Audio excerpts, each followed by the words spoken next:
The Order of Prometheus is a mysterious chivalric order led by Grand Master Seshat.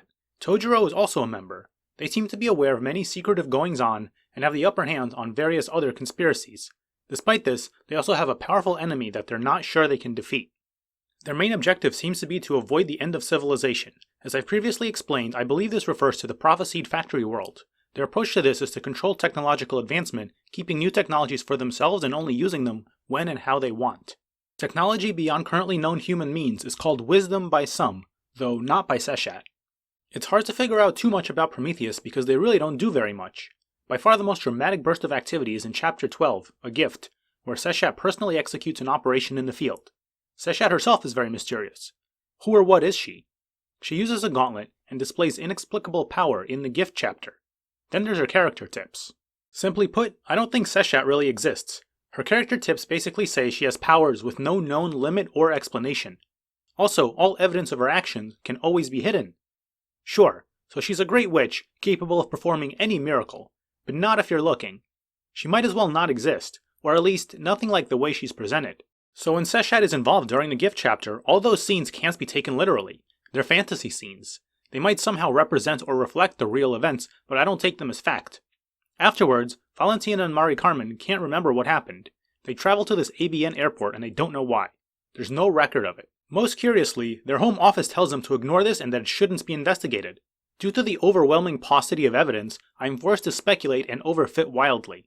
So, I'd say the Order of Prometheus is a primarily Leto-based conspiracy. They have great control over Leto. It might even be fair to say that they represent the secret intentions of Leto's top leadership.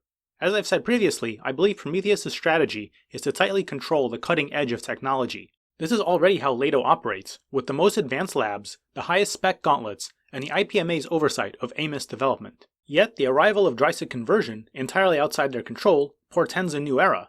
Leto may not remain king of the world. The factory world vision shows something going terribly wrong, and they need to redouble their grip on technological development to prevent that from ever happening. In fact, I'd say one of their primary practical concerns is to find and control any secret tech being developed around the world.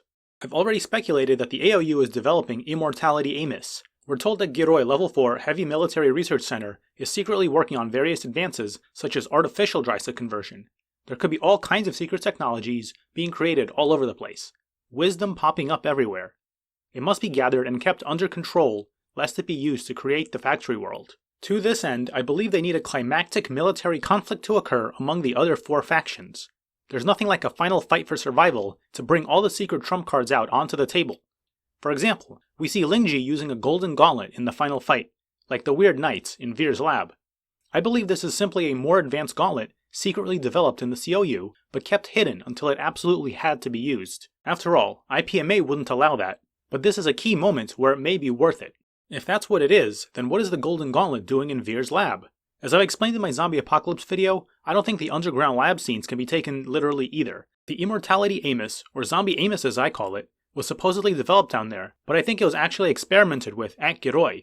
Similarly, the Golden Gauntlet shows up there, but is actually a COU creation. When an unexpected, unknown piece of tech shows up, spectators will be tempted to think it's the work of some off-the-grid mad scientists. I believe Veer's lab scenes represent this line of thinking. But Leto can't afford to have such fanciful delusions. They believe there are pockets of secret, state-sponsored, high-tech development all over the world, and they need to get them all under control. Since their way to do this is by inciting a war, there's a strange confluence between the plans of the pro-Leto Order of Prometheus and the anti-Leto 9th Prime Chivalric Order. The 9th Prime needs some amount of active conflict to establish popular war heroes, then it can unite the world against Leto.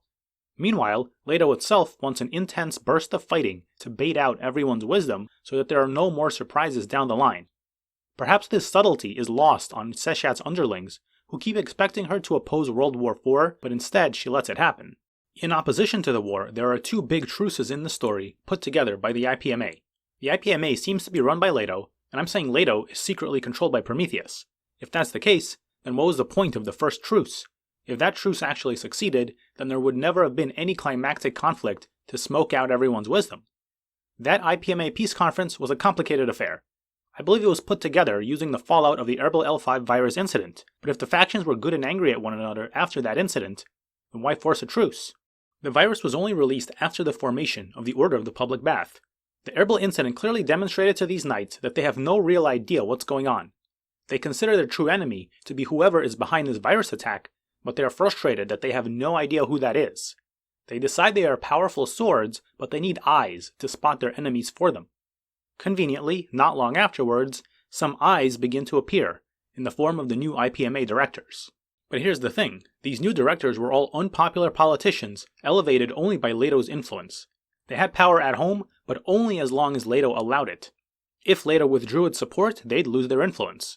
They're at Leto's mercy, so they might really be seen as a collection of convenient puppets, which Leto could largely rely on to dictate whatever it wanted. In other words, the new directors are a way for Leto to take control of the newly formed Order of the Public Bath. Maybe taking control of this powerful tool was worth diverting a bit from the original plan. To reiterate, I believe the power to meddle in the internal politics in all factions came from saving the world's crops, yet I believe the virus that destroyed the crops was released by Leto in the first place. That same incident is what made the bathers start searching for eyes. This one incident laid all the groundwork to turn the best super soldiers from around the world into a tool of Leto. Of course, in fact, the truce was quickly destroyed. I believe the Ninth Prime did not want peace yet, and orchestrated the peace conference explosion.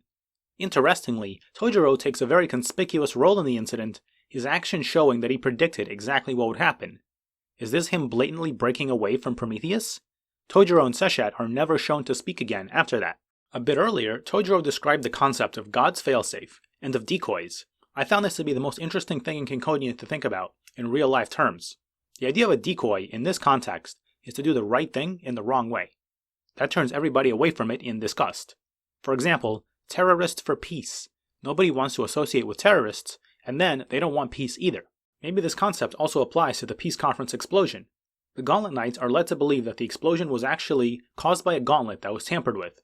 This horrifies and enrages them. This method of attack is unforgivable. But what if this is a decoy? What if this is actually a good outcome for them? Because of the distasteful way it was done, it's very hard for the Gauntlet Knights to even consider that possibility. Maybe the true purpose of the peace conference explosion, from Leto and Prometheus' perspective, was just to throw the Order of the Public Bath off their scent. They really should be more suspicious of Leto and the IPMA. I think that's a very interesting train of thought, but I can't quite get on board. The idea that a gauntlet explosion caused the incident seems to be pushed by Ninth Prime members, and I don't see why they should want to make the IPMA seem innocent. Maybe they unintentionally serve the decoy narrative due to Tojiro's meticulous scheming? I think that's a bit overly complicated, even for my tastes. So you'll note that I continue to find various, not entirely coherent narratives for the peace conference explosion incident. It's a thoroughly mysterious event, which is further amplified by that video Tojiro decided to record and share. Similarly, what happens in the gift chapter where Seshat takes action? It's definitely not what was shown, but what did happen and why? The puzzles seem nearly endless. That's why we need to keep thinking.